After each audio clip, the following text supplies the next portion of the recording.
Sejam muito bem-vindos ao 10º dia do nosso desafio da sabedoria, meus amigos. Tudo bem com vocês? Que Deus esteja com cada um de vocês, com cada um de nós nesse estudo, nesse desafio. Hoje nós começamos uma nova etapa. Nós começamos a falar propriamente dito dos Provérbios de Salomão. Os 9 primeiros capítulos do livro de Provérbios, eles são uma introdução ao estudo da sabedoria, um incentivo à busca da sabedoria. Agora, a partir do capítulo 10 até o capítulo 20 aproximadamente, serão versículos dos Provérbios da sabedoria de Salomão.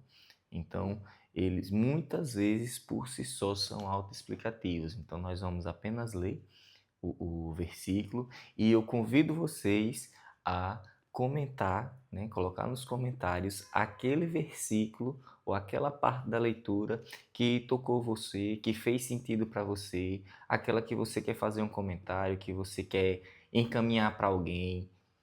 Então, convido vocês a cada versículo que eu for lendo, você note aquele que faz mais sentido para você e coloque no comentário o que você achou de cada um deles. Muitos deles podem parecer que são óbvios, mas quantas vezes a gente erra porque não faz o óbvio que precisa ser feito. Então, se está na Bíblia, é para que a gente leia, por mais que pareça óbvio, e que a gente siga essas instruções para que sejamos mais sábios. Antes de começar, vamos fazer uma oração para que Deus nos auxilie nesse estudo e nos conceda discernimento para a gente seguir esse caminho de sabedoria que estamos nos propondo. Feche seus olhos, respire fundo. Senhor nosso Pai, muito obrigado, Pai, por nos conduzir até aqui. Muito obrigado, Pai, por nos acompanhar nesses 9 dias de estudo, inclusive hoje o 10º dia, Pai. Muito obrigado, Pai, por o Senhor estar falando conosco, Pai, nos dando disciplina, nos dando entendimento do que precisa ser entendido, Pai, mas principalmente por enviar o Teu Espírito Santo para nos conduzir. Te peço, Pai, que o Senhor continue conosco nesse estudo, Pai. Iremos até o dia 31 de dezembro, Pai, nesse estudo da sabedoria, um capítulo por dia. E eu te peço, Pai, esteja conosco. Coloque em nossos corações aquilo que precisamos realizar. Nos esclareça o nosso propósito nesses dias, Pai, para que as nossas decisões sejam pautadas pela Tua vontade, Pai. Muito obrigado, Pai, por Suas bênçãos e Sua proteção. Amém. Meus amigos, vamos começar o capítulo 10 do livro de Provérbios. E no versículo 1 diz assim: Provérbios de Salomão. O filho sábio dá alegria ao pai. O filho tolo dá tristeza à mãe. Já de primeira eu gostaria de fazer uma observação aqui, porque parece óbvio se a gente ler rapidinho, né? O filho sábio dá alegria ao pai e o filho tolo dá tristeza à mãe. Mas se a gente parar para refletir um pouco, a gente pensa no que precisa ser feito para que isso aconteça. Por exemplo, certa vez me perguntaram o que é honrar pai e mãe. E eu lembrei que honrar pai e mãe muitas vezes é não obrigar a sua mãe a ter que ir num presídio para visitar você, porque você fez alguma coisa errada. Isso é honrar pai e mãe. Muitas vezes não é mandar flores, muitas vezes não é ir lá e pedir a benção. Às vezes é você simplesmente seguir um caminho justo e reto, é você cuidar bem de você mesmo e você prosperar para que seu pai e sua mãe lembrem de você como aquele filho próspero, aquele filho que se deu bem na vida, aquele filho que dá orgulho e não aquele filho que faz coisa errada, que dá trabalho. Vocês entendem? Então, muitas vezes não é tão óbvio, ou é um óbvio que precisa ser dito. Então vamos continuar agora no versículo 2. Os tesouros de origem desonesta não servem para nada, mas a retidão livra da morte. Versículo 3. O Senhor não deixa o justo passar fome, mas frustra a ambição dos ímpios. Nesse daqui me faz lembrar de várias pessoas que contestam que caíram em golpes. As pessoas vão lá contestar porque eu caí num golpe assim, assim, assim. Se você procurar entender o que foi que aconteceu, muitas vezes essas pessoas foram atraídas por algo desonesto, por algo que era uma vantagem espetacular que ela não podia perder aquela vantagem espetacular. Então ela foi atraída e quando ela clicou era um golpe. E quando ela se deixou seduzir por aquela ambição, ela caiu no golpe e ela perdeu muito mais do que ganharia pela ambição. Vamos agora para o versículo 4. As mãos preguiçosas empobrecem o homem, porém as mãos diligentes lhe trazem riqueza.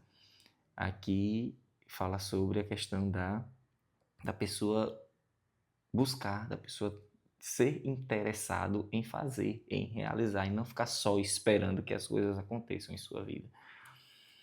Versículo 5. Aquele que faz a colheita no verão é filho sensato, mas aquele que dorme durante a ceifa é filho que causa vergonha. Versículo 6. As bênçãos coroam a cabeça dos justos, mas a boca dos ímpios abriga a violência.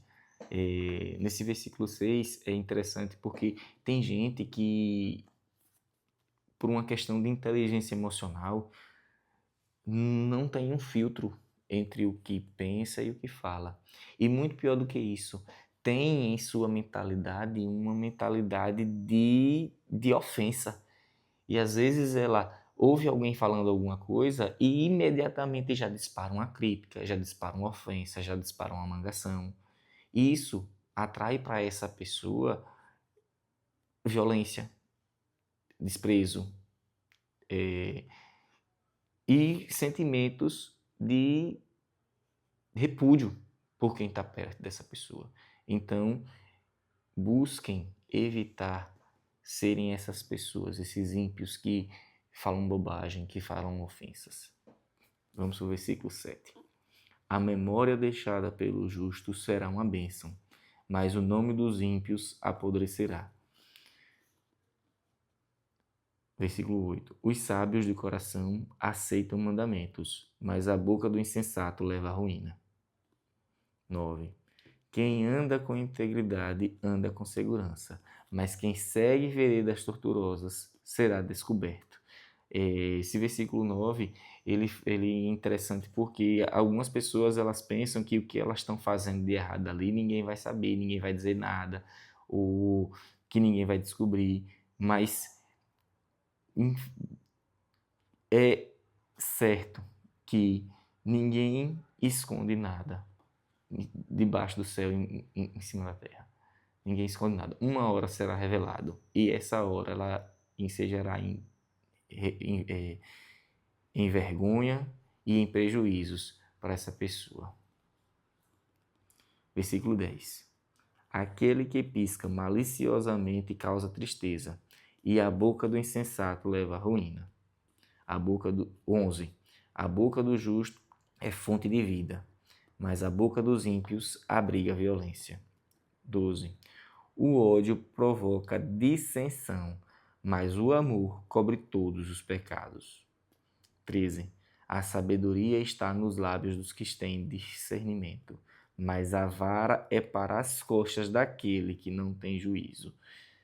Nesse versículo 13 fala aqui sobre o castigo, né? A vara é para as costas daqueles que não têm juízo, quando a pessoa não mede as consequências. Quando a pessoa não mede as consequências, muitas vezes essas consequências são o castigo de quem praticou esse ato errado. Versículo 14. Os sábios acumulam conhecimento, mas a boca do insensato é um convite à ruína. 15. A riqueza dos ricos é a sua cidade fortificada, mas a pobreza é a ruína dos pobres. 16. O salário do justo lhe traz vida, mas a renda do ímpio lhe traz castigo. Esse 16 já volta naquele outro que a gente leu e comentou, das consequências das escolhas erradas. 17. Quem acolhe a disciplina mostra o caminho da vida, mas quem ignora a repreensão desencaminha outros. 18. Quem esconde o ódio tem lábios mentirosos, e quem espalha a calúnia é tolo. 19. Quando são muitas as palavras, o pecado está presente, mas quem controla a língua é sensato.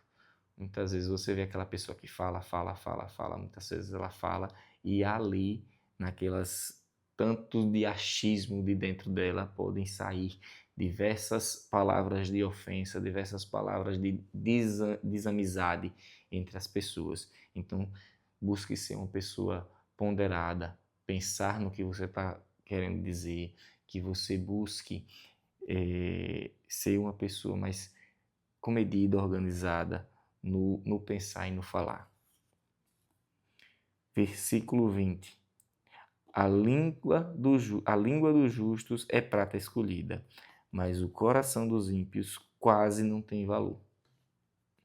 21. As palavras dos justos dão sustento a muitos, mas os insensatos morrem por falta de juízo. 22. A bênção do Senhor traz riqueza e não inclui dor alguma. 23. O tolo encontra prazer na má conduta, mas o homem cheio de entendimento deleita-se na sabedoria. 24. O que o ímpio teme lhe acontecerá, e o que os justos desejam lhe será concedido. Esse versículo 24 é muito interessante, porque a ciência, né, vem estudando e já fala muito sobre isso, que sobre o poder da atração, e o medo e o desejo, eles se comportam de formas parecidas nesse quesito de atração. Então, se você vive com medo e você vive pensando em algo que, querendo que esse algo não aconteça, de tanto você dar atenção a esse medo, alguma coisa acontece para que esse medo se concretize. Mas se você pensa sabiamente, se você pensa no seu desejo de algo bom, se você desvia o pensamento do medo, se você desvia a atenção do medo e passa a dar atenção ao seu desejo, aquilo que você quer que aconteça, as coisas cooperam para que aquela coisa boa aconteça. E agora, o que a ciência está estudando hoje em dia está aqui no livro de Provérbios, um livro escrito há mais de 3.000 anos. É palavra de Deus para a gente, né? O que o ímpio teme lhe acontecerá, e o que os justos desejam lhe será concedido. Então, meus amigos, busquem pensar em coisas boas, busquem desejar aquilo que vocês querem que aconteça. Se vocês estiverem querendo fazer algo e esse algo lhe provocar certo medo, não dê atenção a esse medo, mas dê atenção ao desejo que você tem e coloque diante de Deus, porque se for da vontade de Deus, você vai atrair esse desejo como uma forma de possibilidade para que você realize. Vamos agora para o versículo 25. Passada a tempestade, o ímpio já não existe, mas o justo permanece firme para sempre. 26. Como o vinagre para os dentes e a fumaça para os olhos, assim é o preguiçoso para aqueles que o enviam. Esse versículo aqui, o 26, é interessante porque ele faz uma analogia aqui, né, de fumaça para os olhos. Ninguém gosta de fumaça para os olhos, né? Arde, dói, lacrimeja, atrapalha. É o preguiçoso para aqueles que o enviam. Muitas vezes você confia uma demanda a alguém, você pede para que alguém faça algo, mas essa pessoa é aquela pessoa preguiçosa, que quer deixar para depois, ou que não está tão entusiasmado. Então evitem ser a pessoa preguiçosa, evitem ser a fumaça nos olhos de alguém, para que vocês não sejam vistos como preguiçosos, para que vocês não sejam vistos como pessoas tolas. Versículo 27. O temor do Senhor prolonga a vida, mas a vida do ímpio é abreviada. 28. O que o justo almeja redunda em alegria, mas nas esperanças dos ímpios não em nada. 29. O caminho do Senhor é o refúgio dos íntegros, mas é a ruína dos que praticam o mal. 30. Os justos jamais serão desarraigados, mas os ímpios pouco duram na terra. 31. A boca do justo produz sabedoria, mas a língua perversa será extirpada. 32. Os lábios dos justos sabem o que é próprio, mas a boca dos ímpios conhece a perversidade. Muito bem, meus amigos. Nesse versículo 32, o último versículo do livro do capítulo 10, ele fala sobre os lábios dos justos sabem o que é próprio, mas a boca dos ímpios conhece a perversidade. Vigiem sobre o que vocês falam, pois se vocês falam sobre coisas perversas, vocês serão vistos como ímpios, vocês serão vistos como desobedientes, vocês serão vistos como tolos. Então, o sábio sabe quem é sábio, e o sábio sabe quem é tolo. Evite agir como um tolo, para que você não seja visto como um, e para que você não colha as consequências dos tolos, para que você não colha as consequências dos perversos. Busque sabedoria, busque entendimento, busque ser cheio do Espírito Santo, para que ele te conduza nesse caminho de discernimento, de sabedoria, para que você tenha dias melhores daqui para frente. Pois bem, meus amigos, esse foi o 10º capítulo do livro de Provérbios, o 10º dia de estudos, inaugurando a nova etapa desse estudo, desse desafio. Eu peço a vocês que curtam esse vídeo, que vocês compartilhem esse vídeo, que vocês sigam o canal e peçam que seus amigos sigam também, que assim que a gente atingir o número mínimo de seguidores no canal, a gente vai fazer esse estudo ao vivo, em formato de live. Então, peço que vocês continuem curtindo, continuem compartilhando e pedindo para que seus amigos sigam o canal. E não se esqueçam, hoje eu gostaria muito que vocês comentassem aquele versículo que fez sentido para você, aquele versículo que você gostaria de enviar para alguém. Vai lá nos comentários, marca o arroba da pessoa e diz, dá uma olhada na parte que ele fala do versículo e você fala o versículo que você achou interessante para que aquela pessoa saiba. Muito bem, meus amigos, vamos orar para que Deus nos encha do seu Espírito Santo e a gente continue tomando decisões sábias nos nossos dias. Feche seus olhos, respire fundo. Senhor, nosso Pai, muito obrigado, Pai, por estar presente nesse estudo conosco, Pai. Muito obrigado, Pai, por nos dar discernimento da Tua Palavra. Te peço, Pai, que o Senhor nos encha do Teu Espírito Santo, para que Ele nos oriente, Pai, no Teu caminho que é justo e certo. Te peço, Pai, que o Senhor esteja sempre conosco, nos abençoando e nos conduzindo em nossos caminhos. É o que te pedimos, Pai, em nome de Jesus. Amém. Então, meus amigos, que vocês sigam firmes nesse estudo e que Deus abençoe.